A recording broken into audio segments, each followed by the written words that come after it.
NVAX stock analysis tomorrow and onward. In this 1 minute video, I'm telling you whether NVAX stock is a buy or not for me. So watch this very short 1 minute video till the end to find out.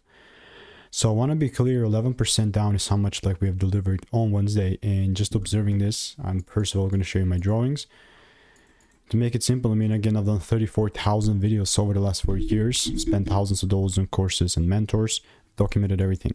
With this specifically, the only thing that's propelling me, forward is the price giving me the second break upward here. Like, unless I see this second break, then there's no way that I'm going to buy.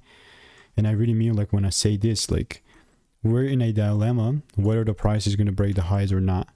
Because, like, that really pretty much then is going to distinguish whether I'm going to buy or not. Like, one high or, like, one is going to give. Like, either the high or the low is going to give with enough time. Because we cannot consolidate forever. So, that... I'm just going to keep an eye because, I cannot assume I can only react to what the price gives me. So that's my opinion on NVAX. If you want to make more money trading in a simple and way, click the first link in the description. It's a free newsletter.